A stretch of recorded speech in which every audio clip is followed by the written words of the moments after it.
Good evening, good morning, good night, and hello from wherever you are. It is the Salute to Troy podcast coming to you. Big 7 weeks ahead of us. I am super excited for what we have planned for this show. We had to figure out how to get through the off season, and we figured it out, Ryan. This is going to be exciting. So if you don't know, we are going to rank all the positions in the history of USC. So wide receivers, running backs, quarterbacks, O-line, D-line, corners, and safeties. So there will be some that are going to lag. I will say the D-line and the corners are going to kind of lag. Yeah. But the safeties have some Thorpe Award winners. What we started off with, I had them flip. I have Ryan and Jamal pick, actually. And I said, which one do you want to do first? And they said receivers. And I was like, oh man, I was hoping it could have been a little bit easier. But when I went through the list, there's some names on here that people like completely forgot about. And you're like, oh, you can't forget him. There's national champions on here. First round draft picks. But here's the thing, Ryan. This is what does not matter. What they did in the NFL. We're doing it based solely off of performance at USC. That's all that matters. Solely off of performance on USC. With that being said, the Bet Online Salute to Troy podcast will rank every position in the history of USC. And this is going to be great. I can't wait to see what people have to say. I purposely, so the people who follow us and people who voted, thank you so much for voting. I purposely put those names on there just to get you to watch to see who you thought I would pick as number one. It's kind of like a bait and switch thing. The fans did vote, and the fans voted Lynn Swann as number one. Based on the poll, yes. Based on the poll. So, I will tell you this. We're just going to roll right into it. Lynn Swann is not number one. No. Definitely not. He's not number one. He is the OG. When you look at the list of all the old receivers and who they had in the past, there were some on there. Earl McCullough, but he was Vietnam. Yeah. Willie Brown, he's on there. But when you really look at before you were passing, Lynn Swann is pretty good, consensus All-American, but he's not. I'll put him in the middle of the list. Yeah, he's top 10. Top 10. Well, we're only doing 10, right? Yeah, exactly. So he's on the list. Yeah, he's on the list. Before we get into this, we can't leave out the tight ends. So I'm going to name 5 names. Is it 5? 4. Okay. I give you 4 names. So we're not doing a tight end show. Tight ends is only 4. Okay. Oh yeah, that's fair. You know what I mean? Like yeah. I don't think so. I'll give you 4. Okay. 4 names: Fred Davis, Dominic Byrd, Jordan Cameron, Anthony McCoy. Rate those 4. Give me your top 1 through 4 right now. Oh geez. Give it to me again. Dominic Byrd, Fred Davis, Jordan Cameron, Anthony McCoy. I mean, probably Fred Davis won, right? Yep. Man, that's tough. Anthony McCoy too? Who you got? You tell me. Fred Davis, Dominic Byrd. Fred Davis won, yeah. Fred Davis, Dominic Byrd, Jordan Cameron, Anthony McCoy. Okay, there you go. And I mean, 3 and 4, you could flip this and that, but Fred Davis had a better career, being that he did learn from Dominic Byrd too, but Fred had a better career. Fred was pretty good. Mackey Award winner. Yeah, hey, this new Walker Lions kid they just got, he may end up being on that list. That's what made me think. And when I saw the Walker Lions, I was like, hey, I forgot about the tight ends. So do we do an ace show with the tight ends, or do we just throw them in with the receivers? So I threw them in with the receivers. And it also comes in fullbacks. SC had a lot of good fullbacks too. I think we slide those in with the running backs. Yeah, we'll slide those in with the running backs. I think that's fair. All right, here we go. Fred, there, real quick before we start. I mean, tell the people what's behind you. What's that behind you? You got to tell the people. Oh, this right here? Yeah. This is the LAFB. I'll bring it in close. LAFB Fantasy Football Championship Trophy. The inaugural winner. The inaugural winner. And you never played before, right? I did play. I just was never good. And I got lucky with I'm still going with I got lucky with my picks. Yeah. That's what fantasy is. It's more luck than skill. Mm-hmm.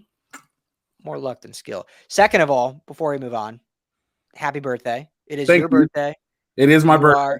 You are working, recording a show for the great people, Trojan Nation. The man does not sleep. He does not take a day off. He's out here putting stuff out for you guys. So happy birthday, my man. I wish we were together in person, but we'll have a drink together soon. So yeah, let's do that. Today's been good. Thank you. I appreciate that. Now, are you ready to get this started? Let's go. Let's get it. All right. I will tell you this. So I'll start with this. I'll give you my whole list. Oh, Ryan, since you mentioned birthday, I got an email today from Bet Online. Bet Online, actually, this is how great they are. Sent me a birthday promo code because I actually bet with them. I did very well with the horses, won $123 just to let you know. So they do have horse racing. Yep. I took took Art Collector in the Pegasus World Cup, and he pulled through win, place, and show 10-1 long shot opening line. That's why I went with Bet Online. I used the promo code after I spelled it right, BLEAV, to receive my 50% bonus. They have everything. They have sportsbook. They have casinos. They have soccer. They have golf, horse racing. They have whatever you need to go there. Super Bowl's coming up. They also have Pro Bowl props on there. So if you want to do a Pro Bowl pop this weekend, you can go ahead and do that. That's betonline.ag. That is promo code BLEAV to get a 50% match bonus. So that's cool. I saw that. I was like, oh, nice. So on your birthday, they also give you a promo. So that worked. That's fantastic. Well, good for you. Betting the ponies. I love it. Here in California, that's all we can legally bet on. And you went to the Bet Online and you bet on it still there. Yep. Good for you. Yep. And actually, we'll have a how to get sports betting in a California conversation off air one day. It's really easy because FanDuel already owns TVG, so they could get in. They just have to do it the right way. Anyway, that is a fun conversation. All right, we'll have that different day. Yeah. All right. So I'll give you everybody on my list. Okay. No particular order, right? Steve Smith, Nelson Aguilar, Johnny Morton. Yep. Keyshawn Johnson. Yep. Michael Pittman Jr., Mike Williams, Lynn Swan, RJ Soward, Juju Smith-Schuster. Yep. Kerry Colbert. Yep. Kareem Kelly, Dwayne Jarrett, and Drake London. Ooh, I like it. No trees, huh? What do you mean? Bobby Trees? No Robert Woods. Oh, Robert Woods. I knew I was missing one. Robert Woods, too. It's hard, man. Wide receiver you. And don't forget John Johnson. John Johnson, yeah. Did you say Marquise Lee? Did you say Marquise Lee? Marquise Lee also. Oh, you didn't even say Marquise Lee? Nope, I forgot him. Oh, he's the all-time yards leader. Can't forget Marquise Lee. Marquise Lee. It's tough. How are you going to get this? And then, okay, I will make it easy for you. I'll tell you right now. Keyshawn Johnson, Marquise Lee, and Mike Williams are in the top 3. So you don't have to worry about where we're going to place those guys and all that on the list. Those guys are top 3. Yep. All right. My number 10 all-time receiver at USC. And this one was hard.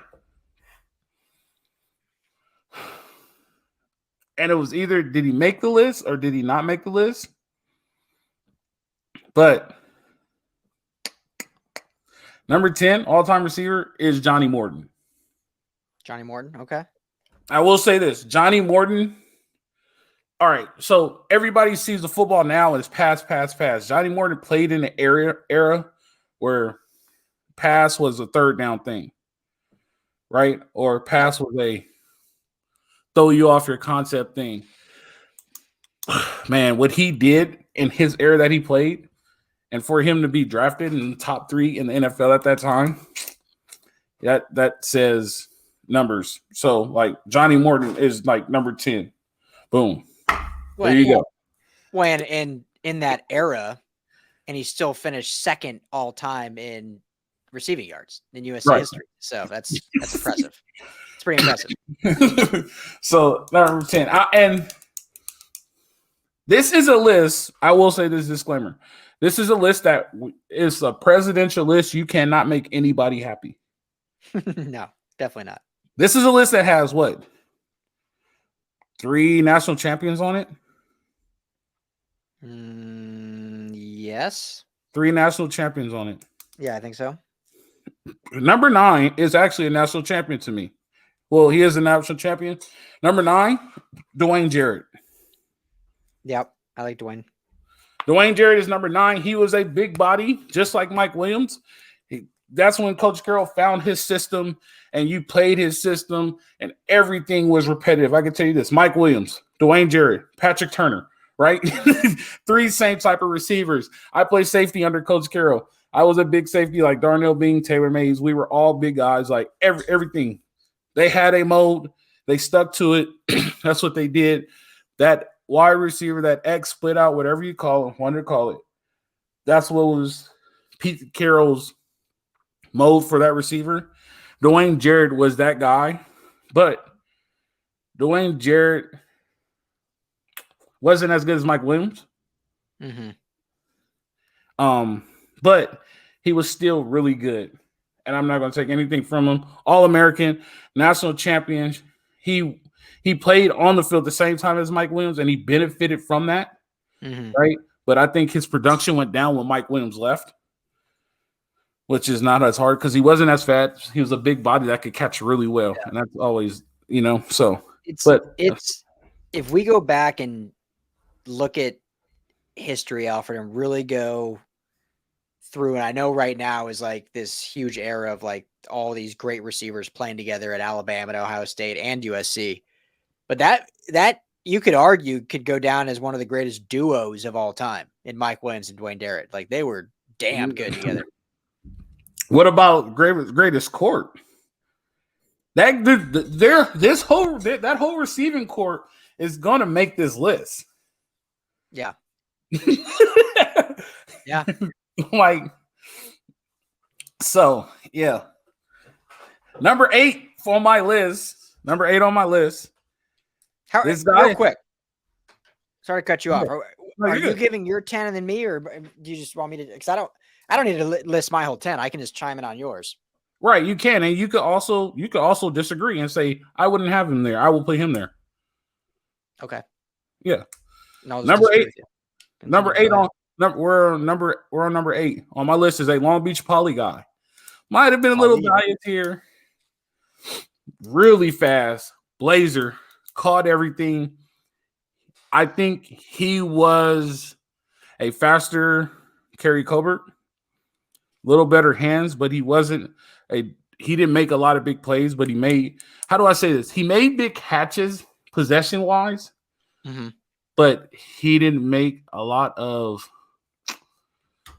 outstanding plays, I guess you would say. But he was somebody you had to worry about.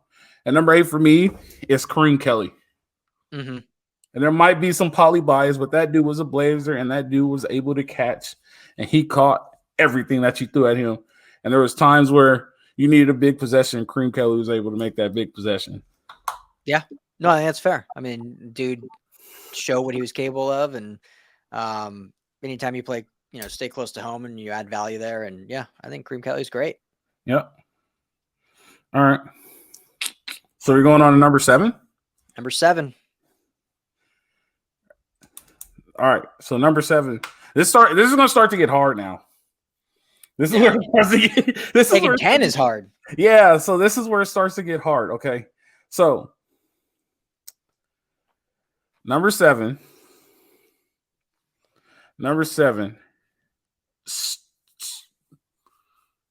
Started the trend for the slot receiver at USC. Yep, I know where you're going with this. He started the trend for the slot receiver at USC, and he was really good. He's also a national champion. He was on probably one of the greatest receiving corps in USC history. He was a solid pro too.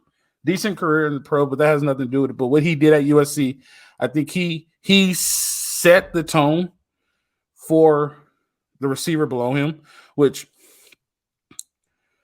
man, they could be really close together. But what he did at SC was outstanding. Everybody knows his name.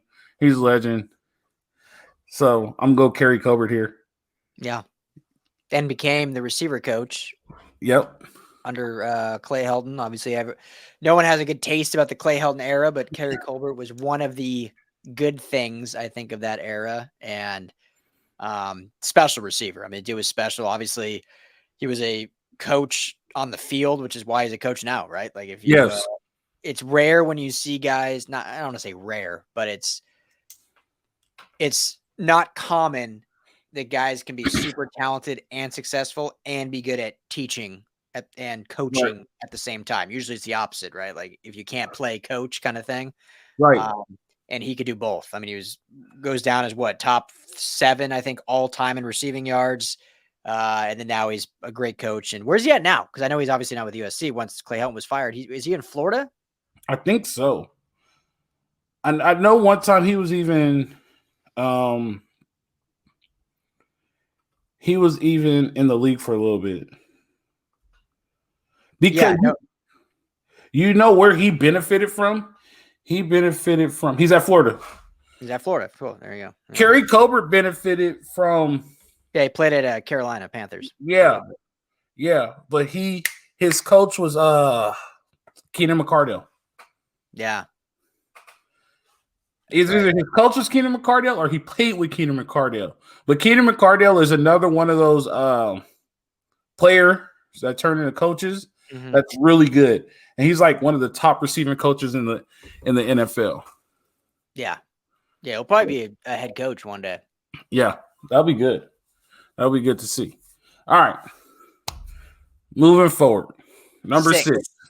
I think what I'm going to do is I'll add analysis to what you say, and then when it's done, I'll say if you missed anyone. Because I don't know who you're going to have. I don't want to jump the gun and say, oh, you should have had this guy here if you have him higher. So. All right. Well, 6 for me. He's a hometown kid. He played his professional career in his hometown. I think he was a solid receiver, and I think he made a lot of plays at USC. I think he was the anchor to a very bad program, and he was somebody who was a good product that made people want to go watch USC football. And him being from home, playing at USC, him being from LA and playing at USC, and then being from LA, playing his pro career in LA and being productive in LA is also a plus. But I like what he did. And then when you look at like the stats, they're very close to like all these guys on here. But you can't go with a list without putting him on here. And I think number 6 is Robert Woods. Trees. I think Robert Woods is number 6. Some people might say that's too high on the list, but this is why I say he's 6. Like I said, he was an anchor to a bad product. Yep. Like, they weren't very good when he was there. So, like, for people who want to go see Robert Woods, and that was what put butts in the seat. Like, so that's why I have him at 6 as mine. Do you agree or disagree? No, I definitely don't disagree on him top 10. I'm trying to think if I would have him 6. I love Trees. He's one of my favorite players. I love that he's, was with the Rams for at least their run, and obviously hate that he got injured last year during their Super Bowl, winning season. We have a shirt at LAFB with Bobby Trees and YG at the classic game at the Collie against Minnesota. I was at that game. I not grew up, but, when I went to, Long Beach in college and watching him play for USC. So definitely top 10. I think you hit the nail on the head, like what he meant to the program at a time when the program wasn't great. And when you can put up numbers and have that success when you don't have the success around you, especially at receiver, which I don't know if you would argue this, but I played receiver, so I'm biased. I think receiver is the position that is the most dependent on other positions, particularly the quarterback, but also running game and all that. Like I can say that's true. You can be a great receiver, and if you don't get the ball, no one knows. Right. And so the fact that they didn't have great team output and he still did that, I think he's definitely worthy of this list. Yeah, I agree. I definitely agree. We're at number 5. We're at the halfway point. But before we get moving, Ryan, I wanted to let you know that I wanted to do something other than eat junk food for breakfast or miss breakfast. Or it's your birthday. You can do whatever you want. Yeah, but I'm talking about any other days or eat donuts at the office for breakfast. So I wanted to find something that I could grab on the go that could help me and still give me all the nutrients and vitamins I need. So I decided to go with Athletic Greens. Athletic Greens is a great lifestyle, has over 75 vitamins and minerals. Athletic Greens has 7,000 5-star reviews. It's a company that is climate neutral certified. It gets me through my day with energy, full of vitamin D.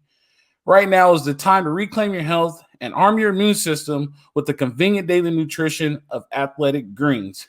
If you want to try Athletic Greens, to make it easy, Athletic Greens is going to give you 1 free year supply of immune supporting vitamin D and 5 free travel packs with your first purchase.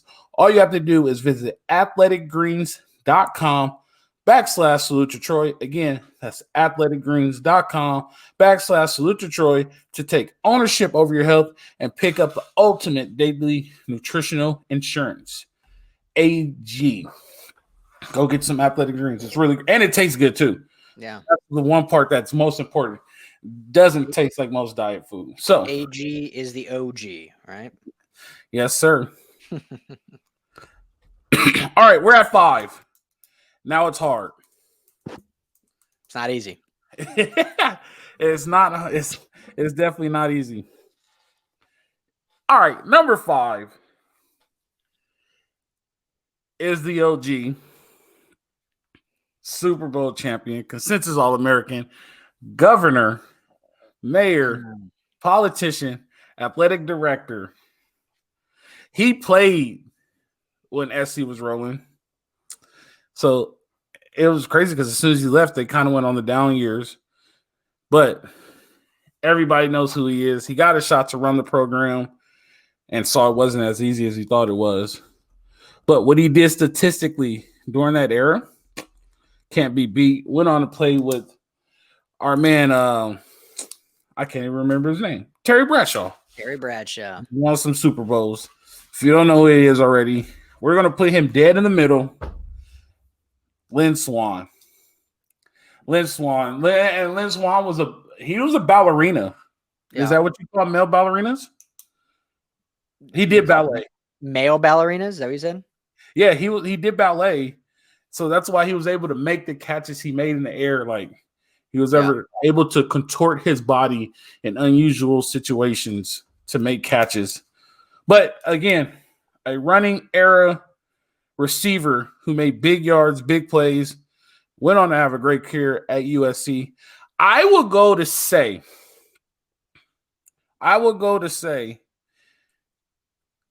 Lynn Swann put USC receivers on the map.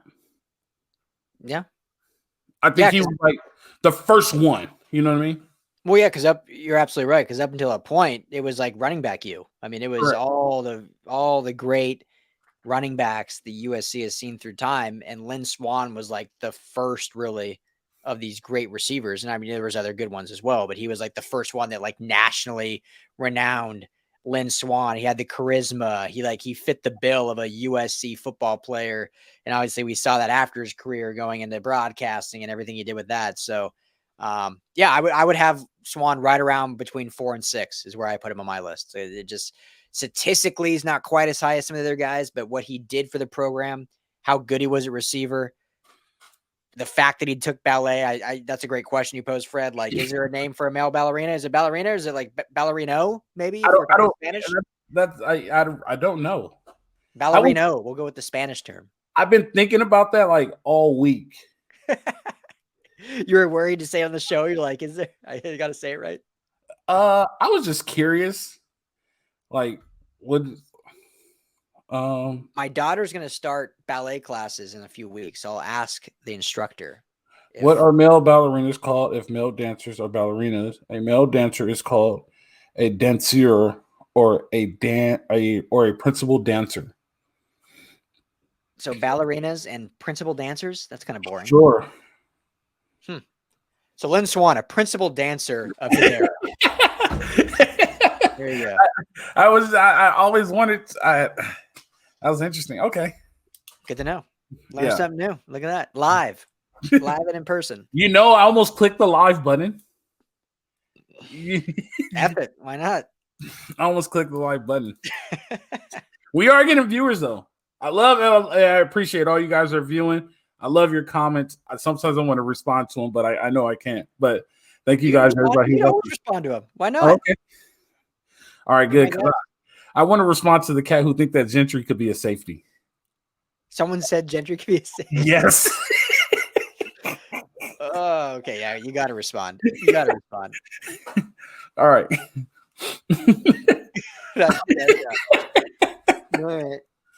I mean, Lynn Swan maybe could have been a safety. Yeah. Gentry will fall as soon as he. All right. Moving forward, we're to number 4. Number 4. All right. This guy was electric. This guy gave Mad Dog nightmares before he was a true USC fan. This guy ran all up and down the Coliseum. This guy ran all up and down the Rose Bowl. This guy played on the team when it was the bad years, and he was still electric. That's why we know his name. My number 4 receiver for USC of all time, R.J. Sauer. Nice. Explosive. Talk to the people, because I bet a lot of people listening to the show don't even know who the hell R.J. Sauer is. R.J. Sauer, when SC was bad, upset UCLA when I think UCLA was like, maybe, I don't think they were ranked, but UCLA was supposed to smash them, and R.J. Sauer just blew the top off the Coliseum. R.J. Sauer was fast. R.J. Sauer was, every time you put the ball in R.J. Sauer's hands, you held your breath. True. I'll put it like, here's a good example if you don't know who R.J. Sauer is. He was a Deshaun Jackson before we knew about Deshaun Jackson. Best comparison. Yep. Explosive. That's R.J. Sauer. So, my number 4 is R.J. Sauer. Yeah, he was a true like Swiss Army knife. Yeah, just kind of do it all, and yeah. I mean, I'm not saying he was this good, but I liken him to, and this is gonna sound like a crazy comparison. I'm not trying to compare them at all, but it was similar vibes as when 6 years later when Reggie Bush would get the ball. It's just like, yes, what's gonna happen? Yes, what's gonna happen? Yes, similar vibes. No lie, that is a very true comparison. That was like, you're right. You put the ball in 2 hands, you're like, yeah, okay, popcorn. Let's go. Yeah, anything can happen. Bright spot. So yeah, that's great. I don't know if I'd have him 4, but yeah, fantastic. Love him. Where would you put him? I'd probably have him more in the 7 to 8 range. Okay. For sure, top 10, but I mean, no disrespect. I mean, I think 4 is fine too, but you'll see. When we get to the end, there's a few guys I have in mind that you did not have, so I'll tell you why. All right. We got to get to the top 3, which I think we both will agree wholeheartedly on the top 3. So yeah, but so where do we put him in the top 3? Let's have this debate. Let's have the conversation. Okay. You want to start at 3 or 1? Let's just rank them 1, 2, 3. So let's see if we agree. Okay. Keyshawn Johnson is 1 or 3. No, this is just the top 3. Okay. Yeah. No particular order. Keyshawn Johnson, Marquise Lee, Mike Williams. Yep. Yeah. That's my top 3. All right. So I'm gonna tell you my top 3. I'll tell you 3, 2, 1. 3, 2, 1. Go. Williams, Lee, Johnson. I have the exact same. Williams, Lee, Johnson. Williams, Lee, Johnson. Okay. Yep. I will tell you Mike Williams because Mike Williams was the leader of probably the best wide receiver core. Everybody on his wide receiver core has made this list. Yep. Right? So there's people on this wide receiver core that they all went pro. Well, Mike Williams could have went pro, but he got greedy. Well, let's just say that if he came back for when he was supposed to, he probably could be 2 or 1. Right. On this list. No doubt. Well, I think he would have shattered a lot of records. Like he would have been. Could he have got his jersey in the end zone? I damn well think he could have. Yeah, absolutely. And think about how much Dwayne Jarrett could have benefited off of Mike Williams coming back for one more year. Yeah. Right? Because Pete would have not been able to talk him back to come back for that Texas year, but he would have for sure been there for the Oklahoma year. Yeah. You know what I mean? Like, when the offense was humming. Yeah. And if they added him to it, nasty. Right. So that's why he's 3. Number 2, Marquise Lee, right? So and it's very similar to, I mean, you start most receiving yards ever in USC history and look at this list. And there's people I missed. And I do have some honorable mentions. And some people you probably put on this list, but to be the all-time receiving leader at USC, and he was there down years, right? He was also there Rose Bowl year, right? He was on the team the year they won the Rose Bowl. I could be wrong. I think, I'll check while you're talking. I feel like he left right before that. Right, but like for you to be a product, right? And I always say this when we talk about the show. It's about the product that you put on the field, and the product that he brought to USC. He understood the culture. Another hometown kid.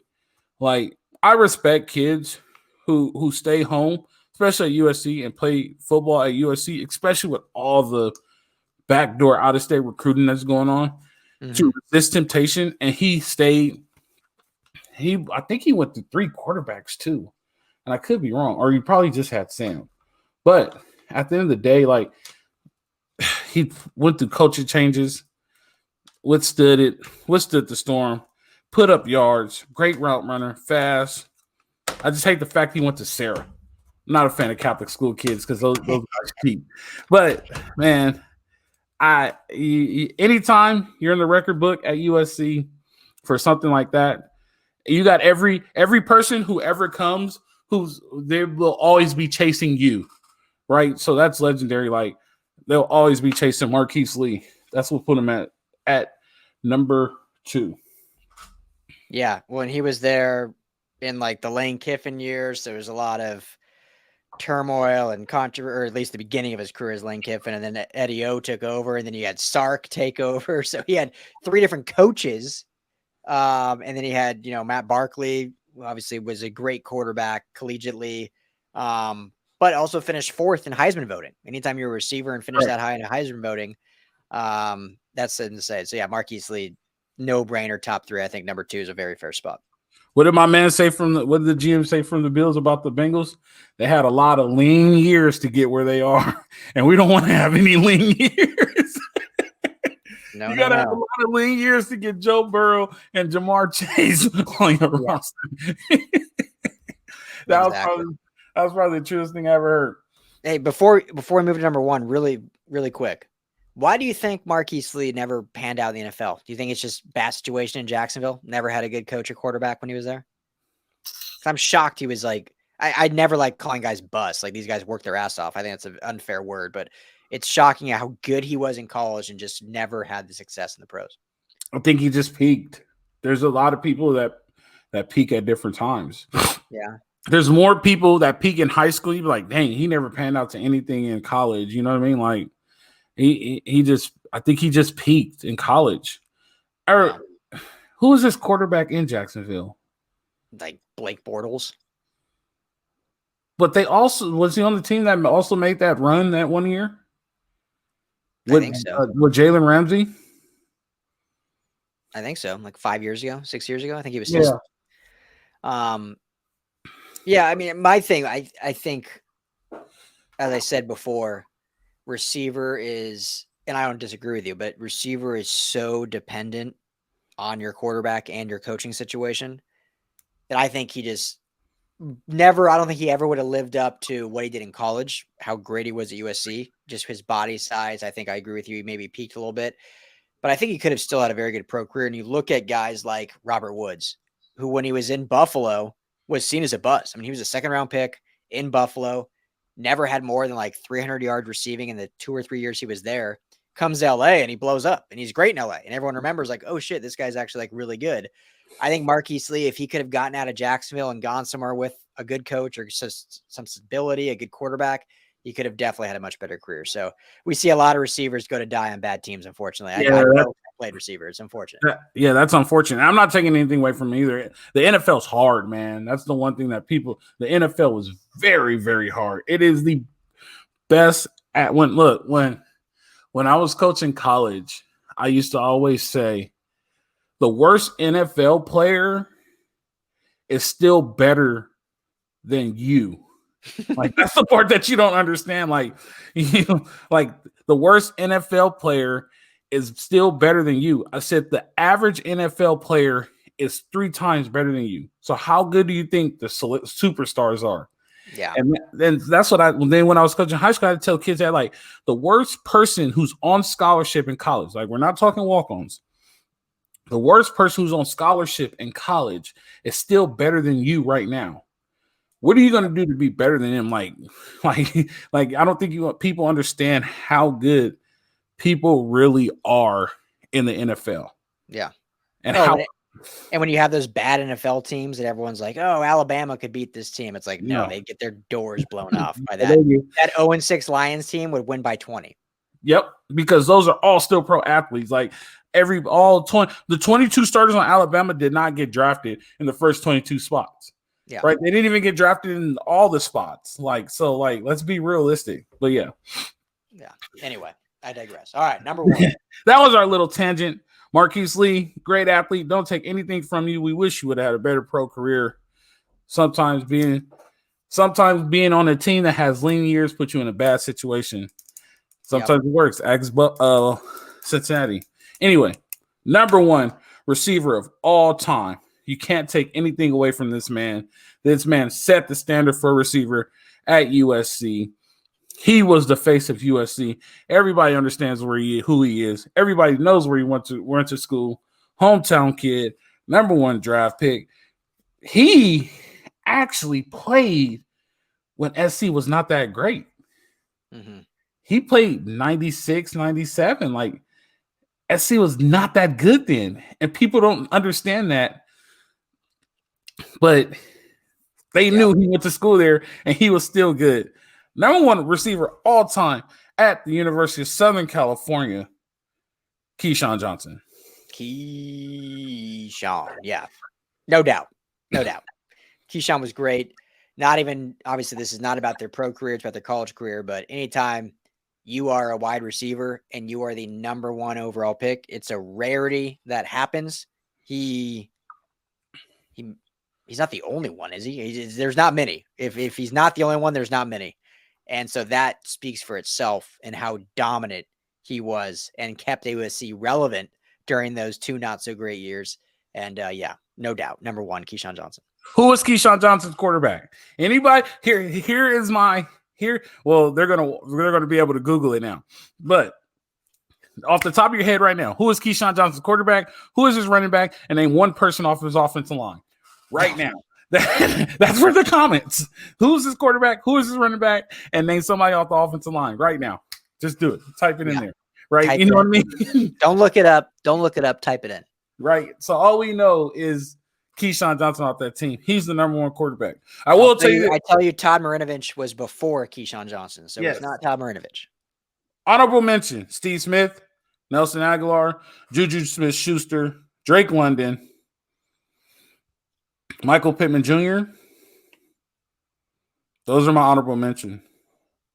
Yep. I wanted to put them on, but I just didn't see where they went. Yeah, so my big one that I don't even know who I'd swap out. You can force me to if you want to, but I'll just say who I would put in.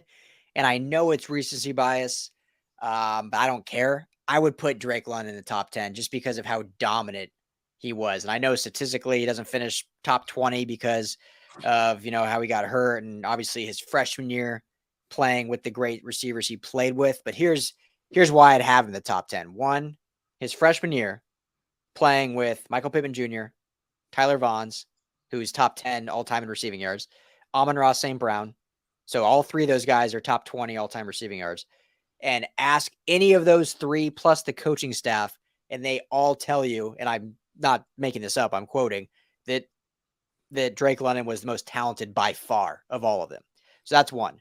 And he had 500 plus receiving yards in his freshman year with those three guys in front of him, with Keaton Slovis throwing in the football. Number two, in his final year at USC, when the USC offense was abysmal, Keaton Slovis had lost his magic. Clay Helton was calling piss poor games. The offense was literally Drake London. That was it. There was no running game to speak of until after he got injured. Then Keontae Ingram kind of came on.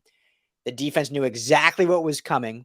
It was 10 to 15 jump balls a game, and Drake London could still beat double and triple coverages to get the job done, and only played 8 games, getting injured in the middle of October, and still led the Pac-12 in receiving out of every receiver. So for all that, and I just love Drake London. That's why I have him top 10. No, and you know what? When we did the live draft show and Drake London got drafted, I was like, I'm all for it. He's big. I'm for Drake London. Here's my only question. And this was a lot. This was like the main questions I had, right? Will your grandkids know who he is? So that's what led to a lot of it, right? Will your grandkids know who he is? Like, all right, are my grandkids going to know Keyshawn Johnson is the USC receiver standard, right?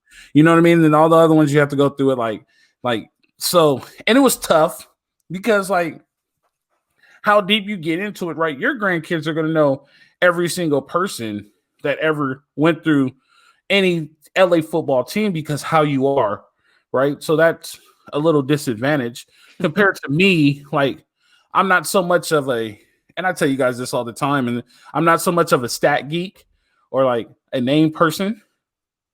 So if I know who you are, you're really good. Right? So I knew who Drake London was, and I was like, man, he was good, but it was like, yeah. And then this is where I also did with Drake London. I compared Drake London with Dwayne Jarrett and Mike Williams. Yeah. Because of size and speed. Yeah, I shouldn't have done that because I think he is a little bit different from Dwayne Jarrett and Mike Williams. But I kind of. So if we do that, I would put London above Jarrett, not above Mike Williams, but I put him above Jarrett. I maybe a little teammate bias because I did play with DJ. Maybe that's a little. Fair. That's fair. But when you really think about it, he might be in a different category. Drake London and Kyle Ford might be in a different category from Mike Williams and Dwayne Jarrett. Because I think they're bigger and faster and run different routes. Yeah. Yeah, you know what I mean? Yeah. And the offense is completely different. Like, right. Yeah. So, yeah, I think that's what got it. And I was really close on putting Michael Pittman Jr. in. Steve Smith, it came down who's better, Steve Smith or Kerry Colbert. Yeah. And then it came down like Steve Smith, Kerry Colbert, Kareem Kelly. Like, you know what I mean? Like, there's a lot of them. Nelson Aguilar is like, he did a lot of good things on like some down years, but who's better? Yeah. Right. So yeah, Juju A lot of fun stuff. Yeah. So doesn't take anything away from those people that didn't make the list. They're still great. If we did a 20, they all make it without a problem. What else do you have? I think, let me make sure I'm not missing anyone. No, I think we had, you had Johnny Morton on there, right? I did. Yeah. So, yeah, we got them all. Yeah. John Johnson, he was good, but I mean, he got bypassed with the way the game changed and things like that. Like, we don't know who he is. Where do you put Amon-Ra? Oh man. Because Amon-Ra, here's what I'll say about Amon-Ra, which is intriguing. Here's also what I would say before you say that, though. They played with Graham Harrell, and they were throwing the ball 50, 60 times a game. Yes, 100%. So, 100%. The thing I was going to say about him was what is intriguing about Amon-Ra is his body type, his build, his speed, his athleticism was so different than a traditional SC receiver. I mean, he's a smaller slot guy. Obviously there's a few guys on the list that kind of transcended the slot position like you talked about, but he's not your Mike Williams, Drain Jarrett, Keyshawn Johnson, Drake London, Kerry Colbert, any of those guys. He's like a very different build. He's, I guess, like Juju, similar to like a Juju build. Yeah. But yeah, I wouldn't put him top 10 I know we're talking about, but I like Amon-Ra, and it's fun to see how successful he's doing in the NFL. Are you asking as far as like, does he make a top 20? Top 15. I don't think he makes top 15. He might make top 20 because we have. He's top 20 in yards, but yeah, he makes top 20. Top 20, yeah, I think so. Yeah. Tyler Vaughn makes top 20. Like, there's guys who make top 20. It's just and this just shows, Alfred, how I hate bashing on coaches because I know how hard it is, and I don't coach. You coach, I don't. I'll admit it. So I never want to bash and talk badly. But it just shows that with all the lack of recruiting that Clay Helton did, the fact that he had Michael Pittman Jr., Tyler Vaughns, Amon-Ra St. Brown, and Drake London on the same team, and they couldn't win 8 games, like, it's insane to me. Like, four of the top 20 receivers all time in USC history on the same team, and no one would know it because USC was so bad during those years. Well, you think we're hard on Alex Grit. Good thing Todd Orlando isn't the DC because Todd Orlando was awful. Yeah. Like, there was Helton was bad. He was a bad head coach. I think at one point Sark was turning the corner as far as the team. I really do. And I think his situation like made him like backslide, which was unfortunate. Todd Helton was bad. I will say it. Like for you to have that talent that you say that you have, we should know who those people are. Right. Like, you know what I mean? Like, I know more about Kyle Ford probably because I paid attention to more SC football, but like, I know more. Like, here's a good one. Do you know who Darius Rogers is? I do, but not well. Yeah. Darius Rogers should be Dwayne Jarrett, Mike Williams. Yeah. Big body, great hands, can run the catch, go, like, you know what I mean? Like, there's people in this. Oh, that's a story for another day. We're going to go off on a tangent. We're talking about the fact that, let's try this one. The fact that we named 16, 17 receivers and only had 10, and we won't be able to make everyone happy, and we're just on receivers. Just wait until we get to quarterbacks. Ooh. Quarterbacks is harder. I don't care what you say. Quarterbacks is harder. Running backs is a debate. Yeah. Linebackers is a debate. Ooh. Safeties is a debate. Like, so we're just getting started. We D-line, and so okay. So here's the question, and let's have the fans comment on this. For D-line, do we put Willie McGinnis in the D-line category or do we put him in the linebacker category? I want to hear from them. I would say linebacker, but we'll let the fans decide. Yeah, we'll let them pick and we'll put him in that category. But you got to remember, too. But he wore 5'5", right? It's got to be a back. He's in the 5'5" club. Yeah, also Claiborne, Junior Seau. So if you want to see Willie McGinnis at the top of the list, you have to know what category to put him in for him to be number one. Because we're going to get a lot of shit if Willie's not number one. Guaranteed. I mean, who was the last 5'5"? You know the last 5'5". That was right before you, right? Keith Rivers. Keith Rivers, yeah. Yeah. No, I played with Keith. Play with Keith. Okay. I couldn't remember if it was right before you or your time. Yeah, Keith. I was there for 2 years with Keith, and when he got drafted to Cincinnati. Yeah. I went to a USC basketball game with Keith Rivers last year. It's great. Nice. That's good. Yeah, definitely. Ryan, it's been fun. I enjoyed it. I can't wait to hear what you guys think. It's just opinion, you guys. I'm just a regular guy. It's just opinion, but it's been fun. I have to let him know it's just opinion because, like, there's so many greats and we can't get them all. But this will keep us occupied for a while, at least until the draft. No, draft's not until April. We'll figure something out. Doesn't matter. I enjoyed it. Hopefully we can get Jamal on here. Jamal will make it even better. So, always. Yeah. Definitely have fun. We'll do this again next week. We got to figure out what position. We'll let you guys know. Be on the lookout to vote for those people in the top position. This is the Bet Online Salute Detroit podcast. Thank you guys for joining in. Live free. Fight on.